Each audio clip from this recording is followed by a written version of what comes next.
This summer, I packed up the car with my buddies Isaac and Richard and headed north from Toronto, chasing fish, photos, and that Northern Ontario vibe you just can't get anywhere else. In this video, I'll take you along for the ride from White River to Sault Ste. Marie with fishing, hidden gems, and a few photo tips sprinkled in.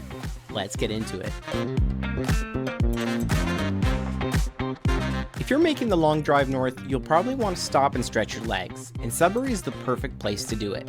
We made a quick stop in town and checked out some of the coolest spots we found. One of Canada's largest murals at the Old Hospital, an absolute blast of color and creativity. We then ventured to the Alex Trebek mural, honoring the legendary Jeopardy host who grew up in Sudbury. Next, we traveled over to the Grotto of Our Lady of Lourdes, a peaceful landmark overlooking the city, which was great for some portraits. And of course, the iconic Big Nickel, probably Sudbury's most famous photo op. Next, we rolled into White River. Now, White River might look like a small town along the highway, but it holds one of the most famous stories in children's literature. In 1914, a Canadian soldier named Harry Colburn bought a bear cub here and named her Winnie, after his hometown of Winnipeg. She traveled overseas with him and became the unit's mascot before moving to the London Zoo, where she quickly became a favorite among visitors. One of those visitors was Christopher Robin Milne, whose father, A.A. Milne, went on to create the beloved tales of Winnie the Pooh.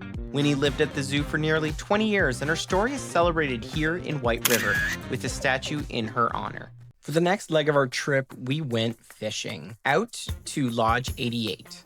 We first took the Via train, which dropped us off at Esnagi Lake, a remote fishing lodge only accessible by train, plane, or boat. Rustic cabins, hearty meals, and warm hospitality make it a perfect off-the-grid escape. We explored the lake by boat, chasing walleye, pike, and trout. We each caught a couple fish on our first day and were super pumped as we had a shore lunch. Scenery made every trip out feel like I was in a postcard. The wildlife was all over with countless bald eagles and loons, some of my personal favorites. A quick shutter was key to snapping sharp photos. One of the most incredible moments was spotting a raft of about 50 loons. I'd never seen something like this in my life. Apparently, it happens when loons sometimes gather just before they're about to migrate. One of the best parts of staying here is how quiet it is. No roads, no cell service, just wildlife, water, and endless northern skies. We ended the evenings gathered around the dock, watching the sunsets fade into the blanket of stars. With zero light pollution, Lodge 88 is an incredible spot for stargazing and astrophotography. We set up on the dock with a wide-angle lens, shot 20 to 25 second exposures with ISO around 1600, and got some great results. We were lucky enough to be there during a meteor shower and got a mild aurora, and these are some of our results. After Lodge 88, we stopped in Wawa, a small town with a big story. Its name comes from the Ojibwe word for wild goose, and it's famous for the giant goose statue. The original statue was built in 1960 to celebrate the town and its place on the Trans-Canada Highway. It was eventually replaced with a newer version. The goose is one of the most popular photo stops in all of North America. The waterfront is beautiful, framed by valley-like hills. We spent some time there on the pier snapping portraits and enjoying the view. Photo tip: if you're shooting in a scenario like this, sometimes you can use something like a foreground element, for example the reeds here, or reflections to add depth and make your photos pop off. One of my favorite spots was the scenic High Falls, and we also checked out the Middle Silver Falls. They're short walks from the road and perfect for quick waterfall shots.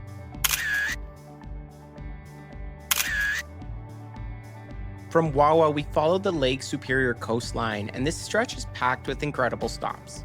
One of the best was Katherine's Cove. If you hike a short trail through the trees, you'll find a hidden gem known as the bathtub, a natural rock formation in the lake that makes for a super unique swimming spot.